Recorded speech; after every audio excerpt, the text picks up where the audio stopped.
Welcome back to my channel and another creative video. Now, I currently have a fun little sale on all of my mixed media courses. They are $10 this week, and I thought it would be fun to pick a little excerpt from one of my favorites to share with you all. It is a class that I created 2 years ago, and it includes a variety of different concepts, techniques, and utilizing different materials to get creative with stamping. Now, something that might be a little obvious over here is I am not a traditional stamper.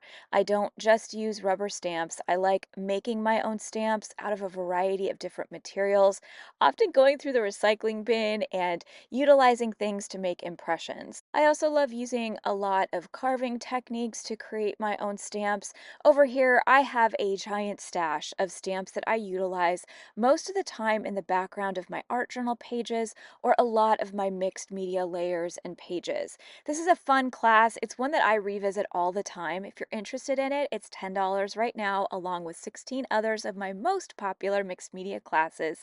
But today I thought it would be fun to share with you one of my favorite, very non-traditional concepts when it comes to stamping. That is actually using those stamps with watercolor paint.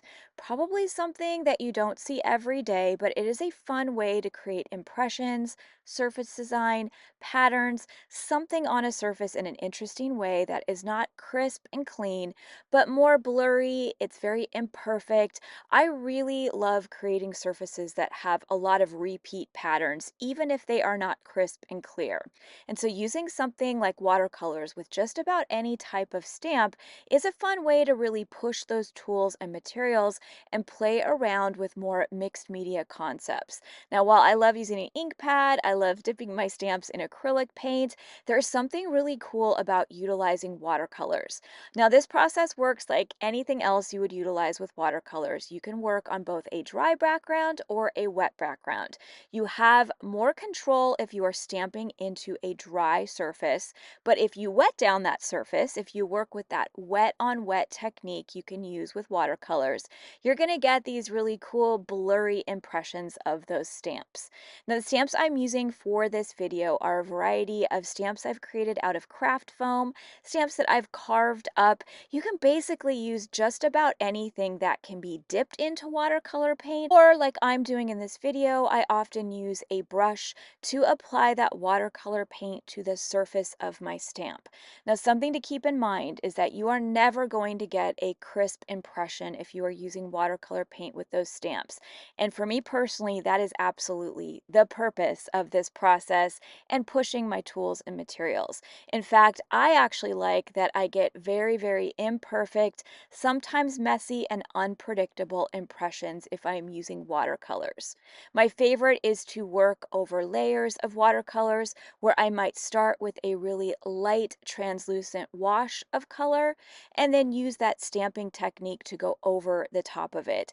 It's a really fun way to create a very quick background for an art journal page or maybe a layered mixed media surface. It's also really fun if you enjoy making patterned paper, paper that might otherwise get cut up for collage or creating your own greeting cards. I really love creating my own unique papers that I can use in future projects, and using those stamps in this way is a really great way to do it because you don't necessarily have to be so precious about the impressions you're getting, especially if you're going to be cutting things up and using these papers for future projects. This is also a really fun way to experiment with the concept of layering. If you watch a lot of my videos here on my channel, that is something I love challenging myself to do, and I will use all kinds of different materials to explore color, contrast, and layers on a surface using different concepts and materials. When you're working with something like stamps and an unusual material like watercolors for this process, you can really play around with layering, practicing stacking things, stacking those different designs on top of each other to see what you can come up with. Something to keep in mind is color is going to make all the difference. And if you want to avoid things getting really muddy or blending together, you have to make sure that you might let those layers dry in between each stamp or design that you add or new colors that you introduce. Now, because I really enjoy a mess on my surface, I enjoy a lot of expression and things being a little bit unpredictable, I actually go for it when it comes to stamping with those watercolors. I really enjoy getting very expressive with the way that I do this and start thinking about my surface as a surface that has more surface treatment, surface pattern, or design. I'm less interested in perfection, getting things lined up, and I will use those stamps and layer over the top of them. I might use a really basic foam stamp and then go back into it with one of my more detailed carved stamps. I might play around with light color and dark color. And again, because I'm using watercolor paint, there's not a lot of ways to predict how things are going to go. It's going to feel a lot different than using an ink pad where you can get a little bit more precise and have some predictability in those impressions. Instead, you can treat the surface a little bit like an expressive painting or a surface where you're maybe creating something that you'll eventually work over the top of. In my own work, once these surfaces are dry, I love drawing over them. I love playing around with even more layers. Often I will use this type of a loose paper as something that gets added to my art journal.